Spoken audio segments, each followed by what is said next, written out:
So hello and welcome to the Expat Pod. My name is James, your host, and today I'm joined by Xenia, who we met on Instagram a long time ago with a shared passion of sustainability, and then you approached me, I think, the other week, wanting to be a guest because you yourself are an expat. Would you like to share where you're from and where you're living? All right, sure. Thanks for welcoming me. My name is Xenia. Like you said, it's a Russian/Ukrainian name, and I am from Russia. I have been living in the Netherlands for the past 7 years, and I am now officially Dutch. I got my citizenship last year, so I wanted to share my story. And of course, like you said, I do have passion for sustainability, and I do have a YouTube channel as well, Sustain Xenia. Perfect. Well, we'll get into the podcast.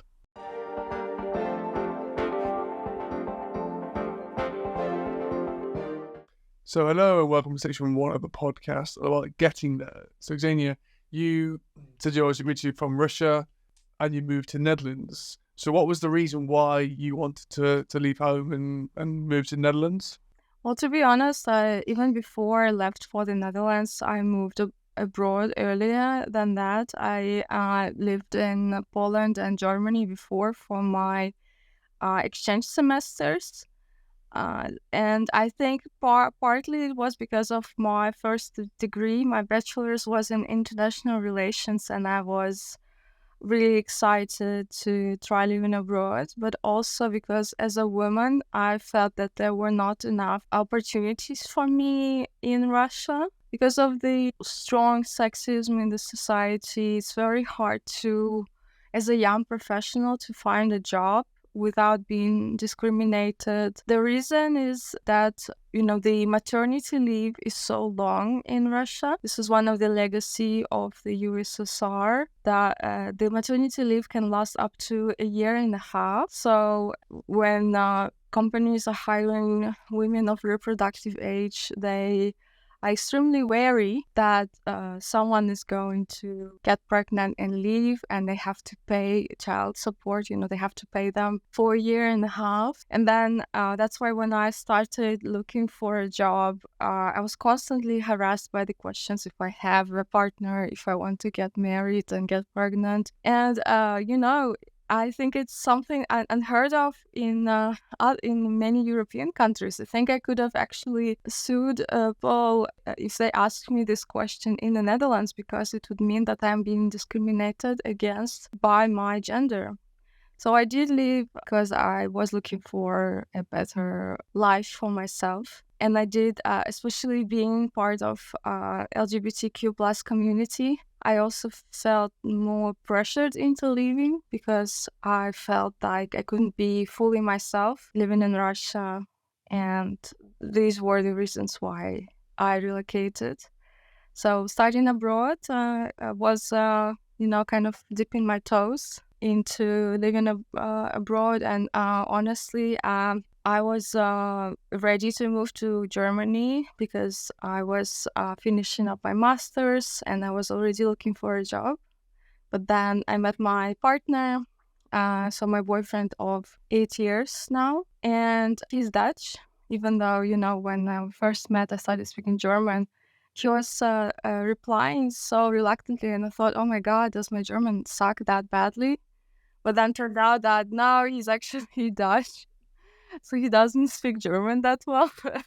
So yeah, that's why when I finished my master's, I was already looking for relocation in the Netherlands. And it took me 8 months to find a job. It took a while because as a Russian, I would need, first of all, just to travel as a tourist, I need a visa. I mean, I used to, right? I used to need a tourist visa to come to the Netherlands or anywhere in European Union under Schengen agreement. Then to come and work, you need a permit, right? And that one is even harder because the company who is hiring you has to guarantee that they have to have you and they have to choose you ahead of someone who is actually from the European Union. And not many companies are willing to go through this procedure because it actually takes some time and money. And that's why, and also being freshly, with my brand new master's diploma,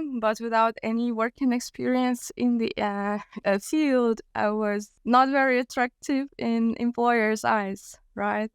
And that's why it took me a while. Coincidentally, being Russian and speaking Russian was one of the reasons I was hired, because Russian is a United Nations language. So United Nations has 6 official languages. It's English, French, Spanish, Arabic, Chinese, and Russian. And then I applied in the international organization in The Hague in the Netherlands. And they were looking for someone speaking Russian and German. So this is how my background in international relations and my language skills came into play and helped me to relocate. So this was one of the ways I came. And of course, people might think that I got lucky, and probably did, because, a lot of things were in my favor with the languages. But also, you have to understand that people applying for United Nations are creme de la creme. They are, top of the top, and I mostly got selected. I had it all. Like, I had a cum laude diploma and several languages and so on. But, the person who hired me told me later that, they just liked the way my motivation letter was formatted. So not even what it was about, but the way I demonstrated some structural thinking in my motivation letter and the languages, right? So you never know. You never know what will get you hired. I can say is that don't despair. You have to. It took me 8 months, but we did find an employer who was willing to relocate me, even though I had no experience in the field, right? So to anyone who's listening, who is struggling and thinking that it is hard, it's tough out there, but all you need is just one offer. All you need is just one yes out of hundreds of no. This is what inspired me. No, and I think it's a testament to your character that not just learning the languages like you did, it's as you mentioned, it's how you actually presented the work you were doing, and it's the meticulous nature probably you have in terms of when you are applying for jobs. It's putting your best self forward, because that's the only kind of touch note that people will have. So I was looking at when I moved, it was for the same company I was working for, so it was a lot easier. I started to fight for it, but it was much easier. Whereas, if you're going fresh and you're applying for jobs, and we've all been there, you apply for tens of jobs a day, and it's really, really difficult to keep the motivation going for writing a new cover letter or changing your CV to fit the specific job. But if you are the kind of person who will do that, then as you mentioned, that will pay off eventually. I use LinkedIn quite a lot. If I know a hiring manager on a job or a company, you can say, hey, I applied for this job at your company. Can you help me out? And then good tip. I also used LinkedIn, so really recommend to maintain the profile and subscribe to follow the people you in the sphere you feel interested in. Follow up, and particular thing about Dutch employers and maybe others. I think with the fact that it's impossible to work from anywhere in the world now, the recruiters are overwhelmed with amount of applications, so they probably have to use either some software or just some criteria, whether to make sure you pass or not. And that's why you have to remember that the recruiter has maybe 1 second to look at your CV. And that's why, like I said, maybe separating yourself from others just with a graph or whatever I had. I had just bullet points, right? But maybe because it catches an eye of a recruiter, it's already something. So yeah, LinkedIn adds a little bit of a personal touch and allows for customization when you're applying for a job. Completely. Where was it you moved to in the Netherlands? Which city? I moved to The Hague. This is actually, it's an international city of international courts. There is the International Court of Justice and the International Criminal Court in The Hague. So the International Criminal Court is actually the one that is now investigating crimes against humanity in Ukraine committed by Putin, and they are the ones who issued an arrest warrant. So fingers crossed, maybe he will be in The Hague in the court one day. And then The Hague is also on the sea, so it's I don't live there anymore, but I still love the city, and it's very international, but different from Amsterdam. I feel that there are mostly, there is everything there. There is culture, there is sea, there are places to go. So really nice city. Now I live much further south in the Netherlands. I live such a small country. In a country like that, it's easy to say I live 1 hour away from Germany, an hour and a half from Belgium, and 1 hour away from Amsterdam, so I'm in a pretty sweet spot. I actually drove through the Netherlands from Germany. Well, from Sweden, I drove to The Hague to get the ferry to the UK. So I was able to spend an afternoon in The Hague in the summer, which was beautiful. And then I took a Eurostar or the Interrail through to Amsterdam, which was really quite fun. Both completely different cities, but I found The Hague was quite student focused, and and Amsterdam was a bit more of everything, I suppose. It's as every capital city tends to be. A lot of tourism too. Yeah, absolutely. But Amsterdam is very gentrified, same as The Hague, I guess, same as every other big city nowadays. Very gentrified, diverse, queer, expensive, very international. I think when I first came there, I was not impressed, especially because I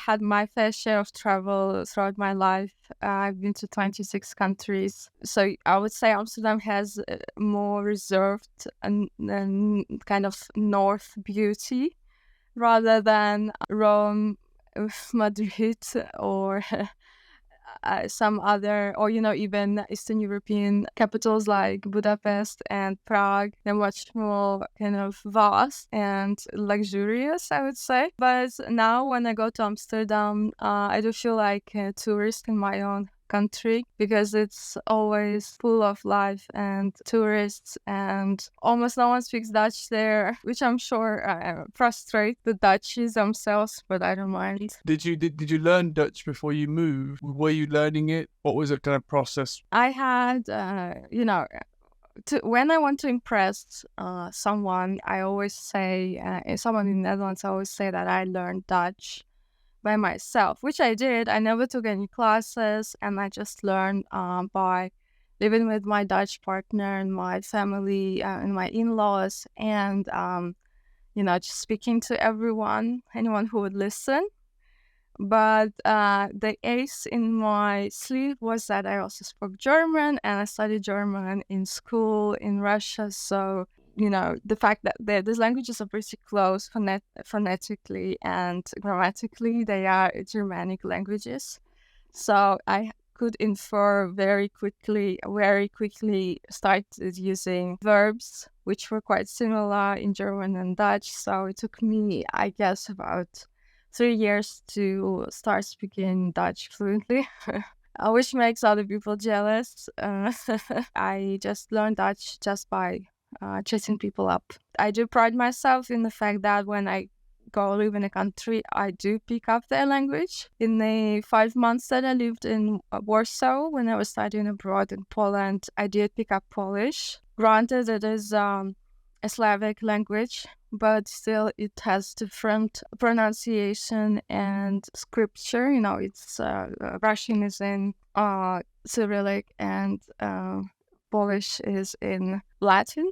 What was the letters? So I did pick it up quite quickly, and in the end, I could really converse very fluently. Of course, when I lived in Germany, I would speak German, and now I live in the Netherlands and I speak Dutch. So it's something that, and I always, even when I travel to just for fun, I always try to learn the language a bit so that I could at least order or ask for directions in the language. Definitely a very useful skill to have, especially if you're someone who likes to travel. I did also learn German, which helped me with Swedish because it's like Dutch. It was quite a Germanic-based language.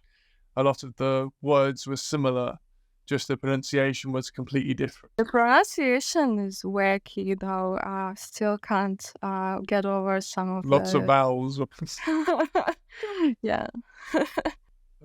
And then your accommodation when you first moved, were you moving to stay with your boyfriend or your partner? Right. So I was moving to The Hague, and my partner lives, his family would live much further south.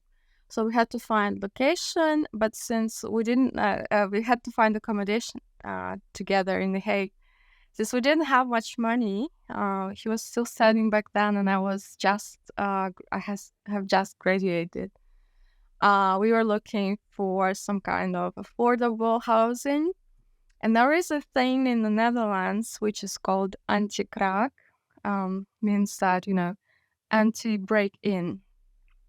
By Dutch law, if the building is abandoned or it's just you left on vacation and someone breaks in, the person who breaks in has the right to stay there, and you cannot just evict them, without rehousing them. So that's why to prevent, well, especially if the house is old enough and it's going to be rebuilt soon or completely taken down, the housing companies hire someone to live in these houses so that no one breaks in and starts living there, and evicting them becomes a nightmare. That's why the benefits is that it's extremely cheap, and the disadvantage is that you could be told to leave anytime with very short notice. So, for example, within a week, you could be told that you have to leave and you have to pack your things and go. And interestingly, also in the Netherlands, when people start looking for housing, there are a lot of houses, there are a lot of flats that are completely bare. So there is nothing, no beds, no furniture, no gadgets, no fridge or washing machine. And sometimes there is even no floor. So there is no flooring. There is only beton. There's only concrete floor, and then there is nothing, linoleum or carpet, or just floor is missing because it's expensive, and the previous tenants just took it with them. So yeah, that's also. Taking into account how expensive the rent can be in the Netherlands, it's ridiculous that you get bare walls with nothing, not even floors. So that's we got lucky. I mean, we didn't have to patrol the building, checking that there are no broken windows, no one broke in, but. Otherwise, it was very, very affordable. It was about 400 euros for 2-bedroom apartment. Is there anything else you needed to kind of think about before leaving? Are your documents valid in another country? And if you live in, for example, European Union, you probably don't have to, because they acknowledge all the documents in the language of the European Union. So if you have an Italian birth certificate, it is legal in the Netherlands. But because my birth certificate is obviously in Russian, I had to have it... the notary, yeah. Yeah, with the notary that it is a valid translation, and I in fact am a real person with a real document. So these are the things that you have to take care of before you leave. And I'm sure other people moving when you move across the continent, or when you move into a country with a completely different political system, you do have to take care of any documents like that. I also did have to translate my diploma into, so my diploma was bilingual, but I had to translate it into the Dutch educational system so that it would be accepted as a master's diploma. So yeah, I think there are a lot of things you never consider. But this, oh my God, it's been a while, so I'm just so happy it's over, like a bad dream. But I don't have to make any appointments with the municipality or with the notary or with the verified translator to make sure these documents are taken care of. But this could be really frustrating in the beginning when you have to take care of. So instead of making plans of how you're going to live in a nice new country, you're actually super stressed and you have to arrange documents and prove you're a natural person and, prove that you, for example, if you are planning to get married. I'm not married, but at one point I did have a partner's visa. Basically, since my partner is a citizen of the Netherlands, he could prove that he can take care of me and my expenses while I'm living here. So I had to prove that I'm not married in Russia. For that, I had to go to the embassy of Russia here, get a paper, and it's in Russian. So I have to translate it and then verify the translation by a Dutch notary, So it's a whole step. A whole headache. Yeah, it's a whole headache, yeah. Also, another thing I remember, and actually, countries like Germany and Netherlands pride themselves about their bureaucracy because it's a well-oiled machine. But sometimes, yeah, it does take a lot. You become, you really have to go from one place to another, and they have limited work hours. For example, in Germany, I remember on Wednesdays, they work shorter days at the banks and the doctors and any kind of bureaus. They work shorter hours, so you have to really take this into consideration when you make an appointment and you turn up there. It's ridiculous, the health insurance, a bank card, that everything has to be arranged. Especially if you're moving, from a country that may not use some systems for political reasons, like Russia. Right now in Russia, they don't have Visa or MasterCard, they don't have PayPal, they do not have Facebook or Instagram. I think I'm really happy that I have relocated a long time ago, because I think now there are much more restrictions if you want to leave the country than it used to be. That's well done you for leaving when you did, and hopefully there are people who are wanting to leave who can, because it's a great opportunity for anyone to live in another country. It'd be a shame if you are told you can't by someone else. Is there anything else you wish to discuss in terms of your kind of prerequisites before moving to the Netherlands? Or we can go to section 2 about being there.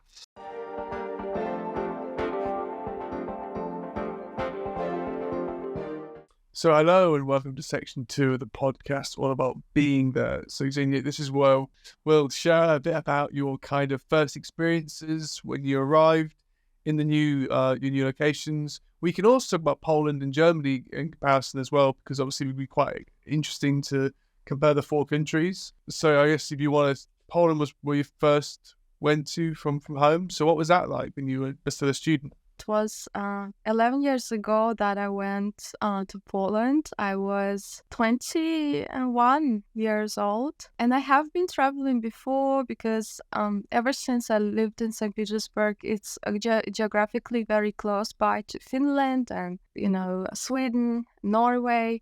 So I have been around in Europe, and I didn't have that much of a shock going abroad. It's just that, of course, when you come long term, you have to think of how much clothes you're gonna take. Are you going to, does it make sense to take your plates and stuff like that?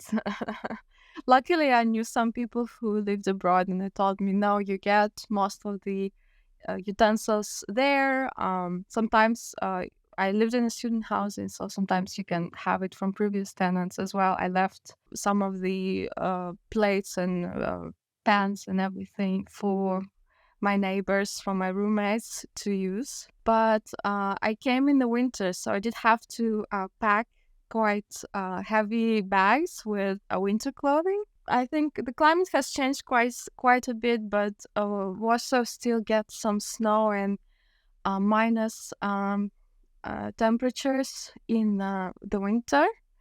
So, but not different from Russia, but did have to, bring just a warm jacket, warm shoes and everything. I remember that it's so interesting. The language difference is that, especially since it's Slavic but different, I could read and understand the signs, but I could not understand what people were telling me. It's the same maybe when you speak Germanic languages. If you speak German, you can read Swedish, but for the love of you can't understand how Entschuldigung became ursäkta.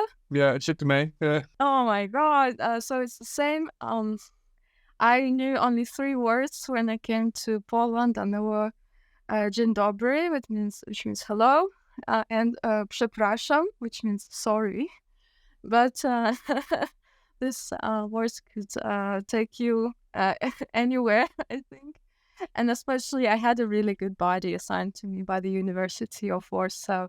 She took me to the bar on the very first night, and I remember that I got so drunk that I became really fluent in Polish overnight.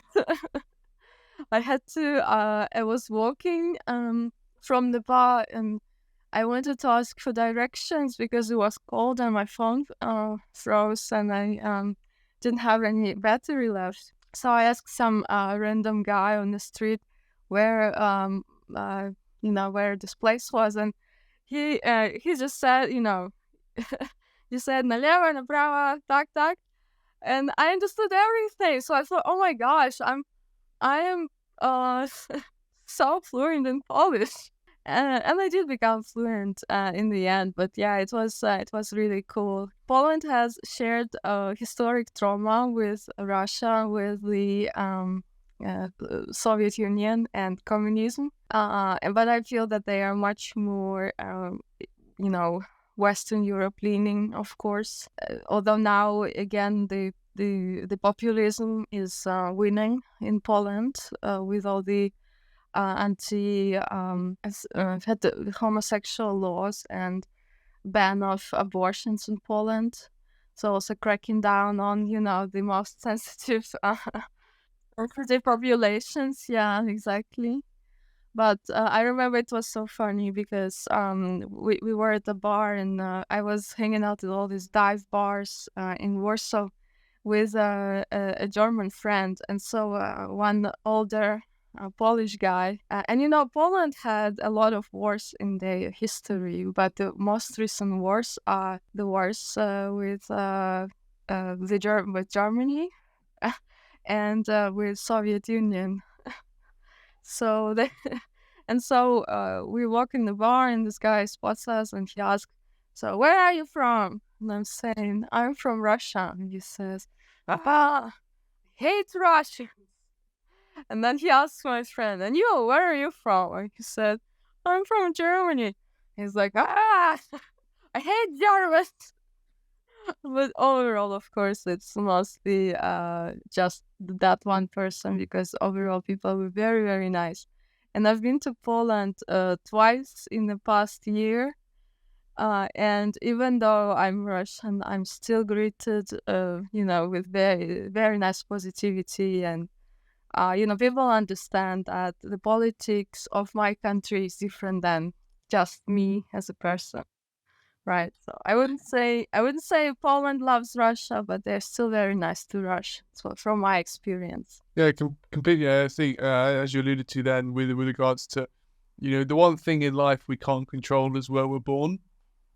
That's just happens to be where where we started our journey from. There's very much a sense of belonging with your country, because it's quite familial. But the leaders and the people who make the decisions are the people who live there. It's really difficult it's very important to separate those two things out. So in every country in the world, there's good people, there's bad people. In every country in the world, there's always extremes in views and everything else. Some countries, the views are stronger and they get more airtime. In other countries, they're not. But, every individual should be measured on who they are and not where they're from. I think so. That's my opinion anyway, because you could otherwise just make horrible prejudices against anyone, which is not fair because you don't know anything about them. Might have really, really protested against what's happening where they're from, but just because you see that they're from somewhere, you assume they're the same as that person, when actually they might have been strongly against something, which is unfair. It's the same as I can really criticize the actions of Israel without being anti-Semitic. There are differences about political actions of a country or regime or government and the people who live in the country or outside the country, for that matter. So, of course, we do have, like you said, we cannot choose our parents or where we're from. But luckily, we can choose where we go and how we spend our lives, right? And and even speaking about identity, being an immigrant or expat, if you're white, we joke in the Netherlands, like if you're Christian and if you're white, you're an expat. If you are person of color or Muslim, you're an immigrant. But being an immigrant is hard. You do have a mixed identity because you haven't lived or haven't been in your country for a while. You try to integrate in the country where you live. Maybe you are married to a person here. You speak the language. Some people have children, but you're still going to have your, the country where you're from influence in you, right? So it is very mixed, and especially, I know that there is one such thing as children of the first immigrant wave. They have the most identity crisis because their parents, and in some countries, these are the kids who first start speaking the language of the country. They have to teach their parents, do some paperwork for them, and then they have often dual citizenship, but they feel like they don't belong anywhere. They don't belong in the country where their parents from because they were not born there, and they are not seen as as natives. But then they are not seen as if they belong in the country they were born. I actually wrote a paper during my studies about Turkish immigrants in Germany, because this was often the case that even if they decided to go back to Turkey, they were not natives, and they would speak Turkish with an accent, and someone would say, "Oh, Aleman, you're German," but then they go to Germany and they are not white enough, or they are Muslim, then. So it is very interesting. And being the first wave of immigrant, of course, I will always identify as a Russian, even though I do have my Dutch citizenship. And I worked hard for it, I have to say. Not I had to. I depended for a very long time. I depended on my employer to provide me with a permit. So at some point, I was working at the company that had very, very toxic environment. And they had a lot of immigrants, especially from post-Soviet countries, like Ukraine, Russia, Kazakhstan, and they would relocate. They would relocate us, but then they would make it almost impossible to survive. We would work crazy hours, and they knew that we had nowhere else to go. I mean, I would look constantly. I would constantly look for a job, but I had to make sure that the employer would provide me sponsorship, right? So, and then of course my options were limited because of that. I couldn't find a Dutch employer. It had to be an employer who was known for hiring nationals, right? Yeah. And then, but I think that throughout my life here in the Netherlands, I went through several stages of adjusting. First, you come and you're an immigrant, but you made your dream come true, quite literally. And at first, you love it. You have pink tinted glasses. Everything seems amazing until maybe some points when maybe you got sick and you realize that the cheapest option of an healthcare insurance was not the best one, because you have to pay all expenses out of your pocket. Or you realize that some people start missing home, especially if they move alone and they don't have any support system. I was lucky that way. I did have my partner, but it's if you don't have friends, for example, it's really hard for a lot of people. I know that a lot of it depends on people. I think I am overall quite a reserved person. So for me, I have always had a small circle of friends, and the ones that I had were also living in Europe, so I could still see them, even though we were living in different countries.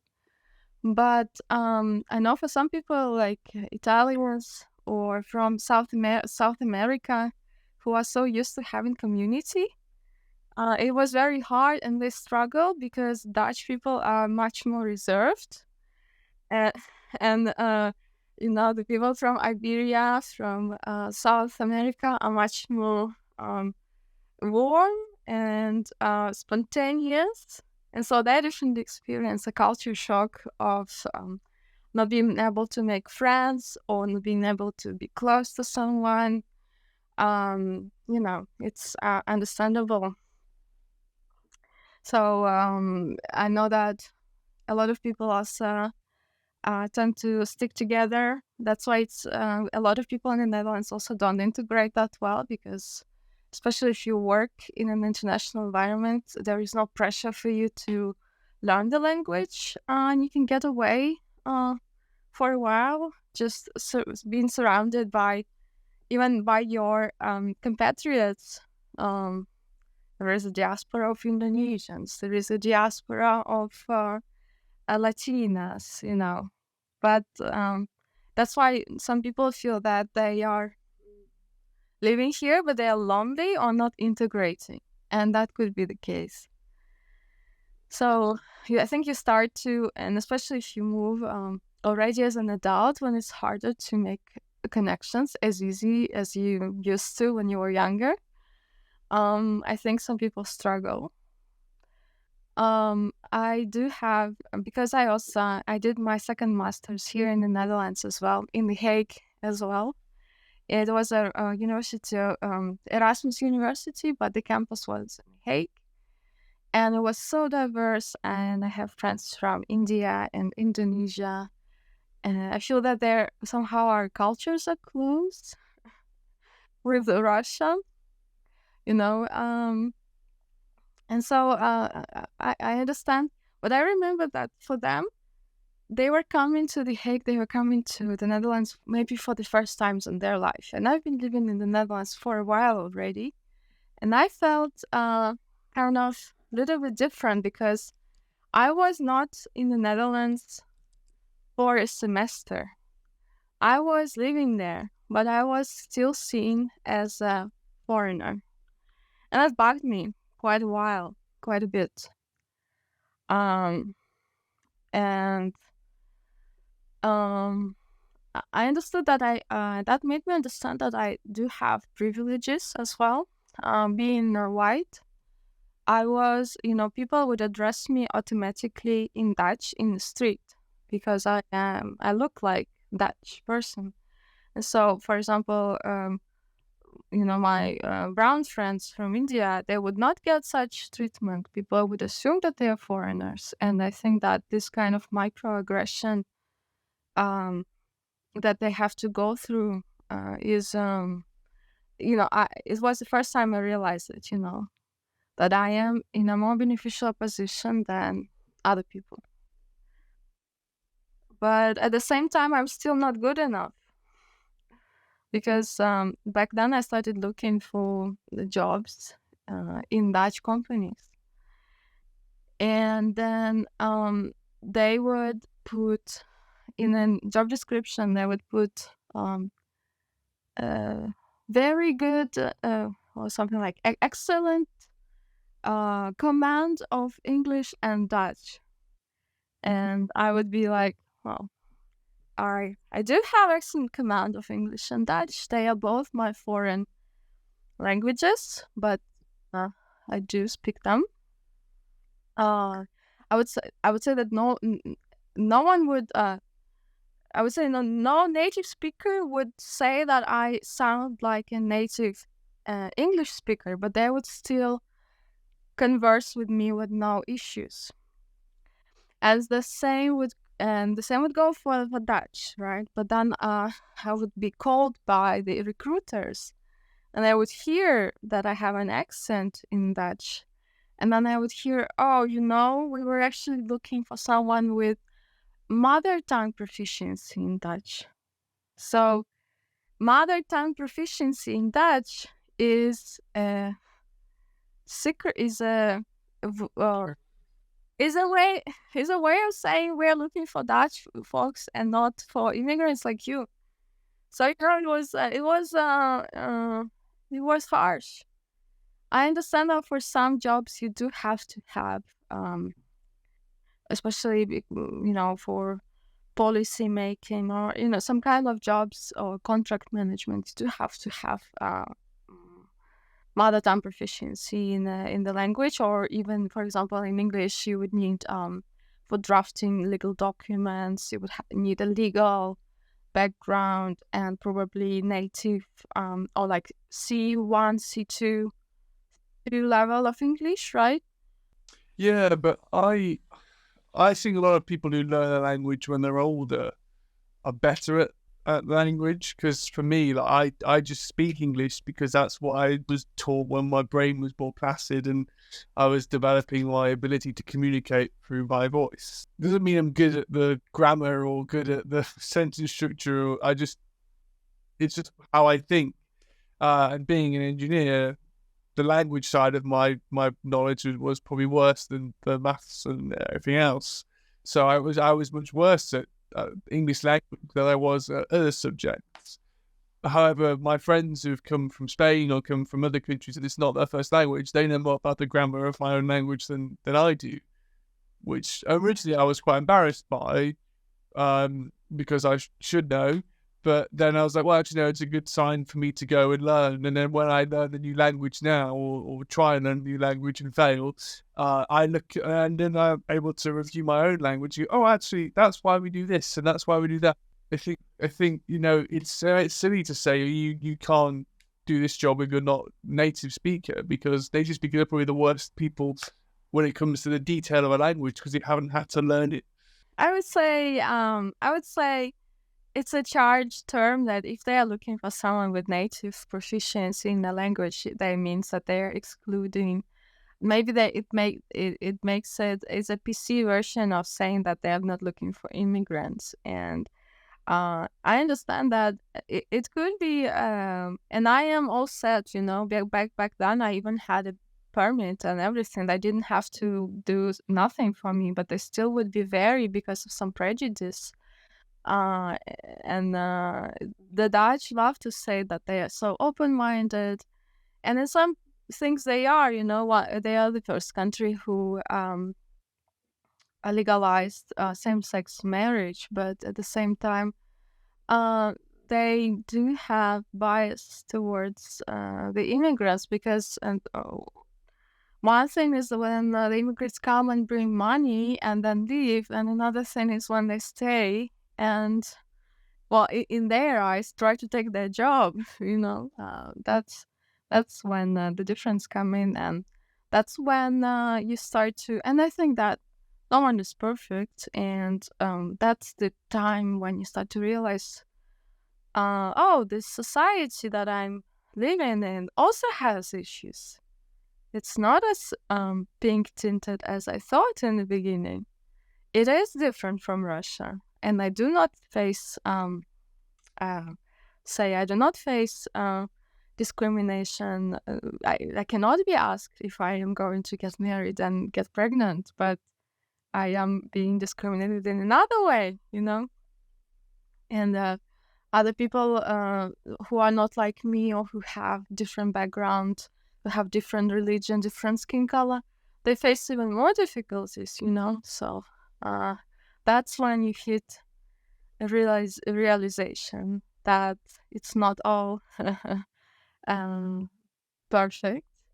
And then it comes to the question whether you see whether it's a deal breaker or not, and whether you going to stay or you want to leave for something better. I still choose to stay here because my life is here. I built my life here, and I do see still more. I mean, I can actually vote here, and it's a democratic vote. It's not going to be stolen by a political party for some leader.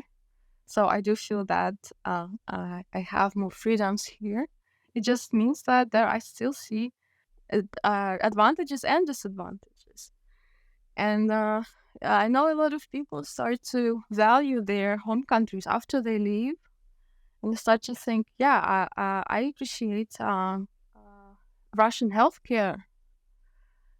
It is free. It is universal. So I remember it happened that on one of my last trips in 2017, when I went to Russia, I got bitten by a dog. Oh no, I think it was even earlier. I think it was 2015. I got bitten by a dog, by a dog on the street. It was homeless. So I had to get rabies shots. And it was absolutely for free in Russia. But in the Netherlands, I would have to pay 2,000 euros with my insurance back then. Right, so that was kind of realizing that it's not all bad in Russia, and it's not all good here in the Netherlands. Yeah, every country's got their pros and cons, I suppose, and every political socialism is probably the same situation as well. People complain high tax is bad, but if you've got a good safety net, then you can take risks and you can be happy. Yeah. And of course, there is always a thing of being home, being the local to a country. So some things come much easier. It's so much easier. You don't have to research how to, do groceries, how things work. You're more introduced to the banking and the schooling system. And that's why there are some difficulties to overcome and to prepare, which I spoke in the first part, that you have to prepare some of the documents and you have to prepare to a different bureaucratic and political system when you move. So yeah, it's sometimes it is nice to be home and everything is easier. And when you go to another country, apart from the language barrier, you have to get over some other barriers as well, right? So it is, and I think it's a part of life.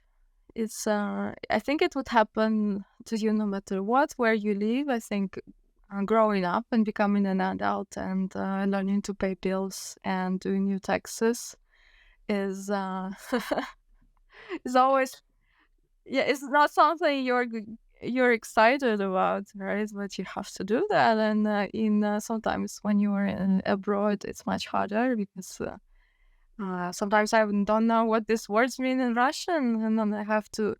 For example, when I started investing here in the Netherlands, I just decided to become good at money at one point. Then I started learning about investing, and some of the things I wouldn't even know how they are called in Russia. Like compound interest or stuff like that. You have a different vocabulary depending on the language you speak and how you've used it. So I had a friend who is from Germany, but he moved to Blackpool in England when he was 13. He went to Delft in the Netherlands for his master's degree, but he was saying when we were studying together in Liverpool, he was really struggling with professional German because he's never had to speak it. He can Exactly. do conversational German, fine. His dad still lived in Munich and still went home and went for dinner with his friends and stuff, but couldn't talk about, engineering terms in German or whatever. So he's since learned it because he's now living in Zurich, working in German. But that's why I told you as well that I'm hesitant and have been a channel or a podcast in Russian because for the life of me, I don't know how to say sustainable development in Russian. So it's really challenging when you haven't been. And I am as a professional. I speak English at work.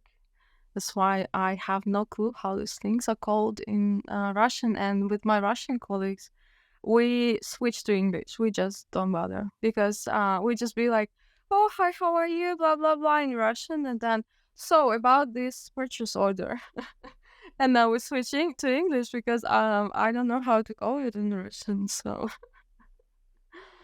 well, yeah, it sounds ridiculous, but we kind of have like different personalities in our languages, and interestingly, I even have a different timbre of voice when I speak different languages.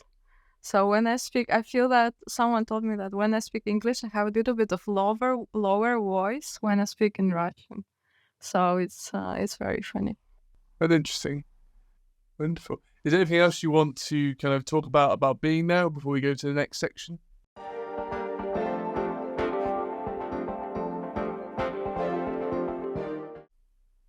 So I know welcome to section 3 of the podcast, which is a review of your time. I haven't named it, but I'm going to just call it a review from now on because it is a review. So if you could cast yourself back to when you first left home, what advice would you give to your younger self in terms of, think about this, consider that? What would you say to yourself?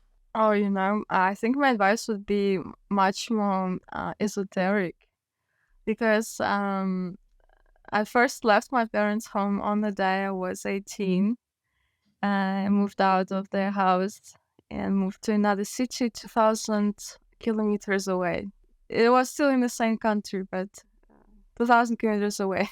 And then I was thinking I always wanted more for myself, and I was thinking that I'm not going fast enough or far enough, not achieving enough. But I want to say that every little step and every misstep or what felt like mistake on the way brought me to where I am. So I would say that enjoy the ride because every single thing that you're going through would bring you to this point of time. And I feel that many people, when they go to another country or choose a field in work or education, they feel that it's there's no going back. It's going to completely change their life. But I don't think there are many choices in life that can actually do that. I think no matter what choices throughout your life you make, if it's meant to be or if you have this path ahead of you, you will get there. Once I was jogging and I kind of got lost and because I just ran far and further than I expected. So I got tired and already was like, oh my gosh, I just want to go home. And I kept going, and the road brought me home. And I think that that's how you feel sometimes when you're struggling and going through life changes, that I just want to get there, but you will. Just trust the process, and don't think that you're missing out on something, or you've been delayed by something. It's all in your head, right? You will get where you're meant to be eventually. So I am grateful to every year that I thought I was slacking, or I thought that it was not necessary, I was stalling, wasting my life, because it was actually bringing me closer to where I am right now. What great bit of advice to give yourself. I'm sure the younger you would be looking at yourself now with pride and like, hey, I want to get there. How do I do it? Yeah, I would not believe myself. I would be like, tell me what's the secret. Yeah, it's always an issue. Is it how can we do it tomorrow? But no, it's great to see and great to, I guess, listen to your experiences and how you have achieved everything you've achieved, and you should be very proud of yourself, I think. What advice would you give someone else who would be looking to try and leave Russia? I know it's probably quite a difficult time right now with everything that's going on, but what would you say? Wow, not to be political, but I am torn here, to be honest, on this question. Because on the one hand, I feel that everyone deserves a chance, same as I did, to reinvent themselves in a different place, and choose a life of more opportunities while they, rather than where they are, right?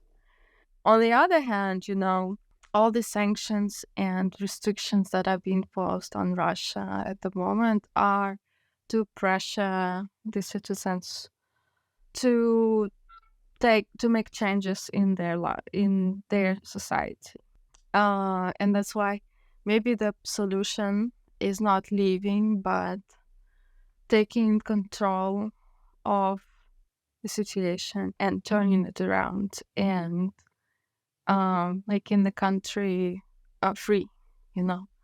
However, as someone who actually I was trying to be as opposition to the government and trying to vote them against the political party in leadership now. It is very hard because they use armed forces, armed people.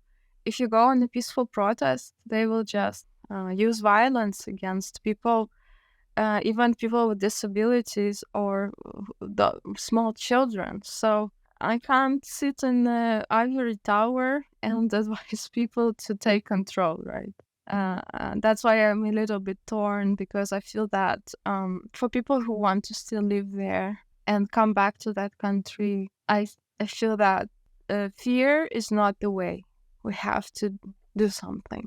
But am I going back and changing it and protesting on the streets? No. So it would be hypocritical of me to say, don't do it. Go do it, go into the streets, right? So I would say that take care of yourself. I guess we have to, even when I talk about climate action, you have to understand that a lot of things are outside of your individual control. You are not the main pollutant. If you stop, I support individual action, but it's the industry that has to, and the government that has to start changing, right? So as they say on the airplane, put the oxygen mask on yourself first. So when you are moving, when you are so take care of yourself, take care of your well-being. If you're safe and you can protest, do it. If you are not safe, take care of yourself and stay safe. There are still, even in the Netherlands, who called off their ambassador from Russia. They are still accepting visas for study and work. So I would say use LinkedIn. LinkedIn is forbidden in Russia, so people would have to use VPN, but it's possible. So use LinkedIn, find connections, apply for the jobs, and I'm always here. So feel free to reach out. I'm always willing to share that one CV and that one motivation letter that got me a job. Right. And always welcome to reach out and get some advice from me. It's wonderful. So kind of you, and it's some incredible advice you've just shared with everyone. Is there anything else you want to kind of talk about it as a review? Is there anything else you want to touch upon or share? What do you usually say? I mean, you've talked about a lot of different things, and you've hit all the key points. So I don't really think there's much more, unless from your side, if you want to share your YouTube channel, your... Sure, let's go ahead with that. I actually have several Instagram accounts. One is Sustain Xenia, just like my YouTube channel, where I talk about sustainability, minimalism, and mental health. And then there is an account in Dutch, which is Boerderij Het Nest. This is about the farm and homestead where I live right now, also sustainable living, but all in Dutch, about my pets, my animals, gardening, vegetable garden, and so on. So hit me up. I'm also on TikTok. I feel that, like you said, nowadays you can just copy paste the content and for different demographics. Some people prefer Instagram, some people prefer TikTok. TikTok has definitely better algorithm. That stuff is addictive. It's and that's why I have TikTok as well. Sustain Xenia. So hit me up there as well. Thanks so much for having me, and it's been a great discussion just to get to know you. Not just see the pictures of you traveling, but also get to know you as a person. No, and likewise, I think, so we've been connected on Instagram for a few years because we've shared interest in all things sustainability. So yeah, thank you for giving me your time and sharing with me. And as always, if you have found something which just says, meant something to you in this podcast, please do comment. Please do get in touch. Please do share about it. If you haven't yet, please do subscribe. Please do follow on all the buttons and like it. And hopefully you'll keep listening going forward. So thank you, and we'll see you next time for the Expat Pod.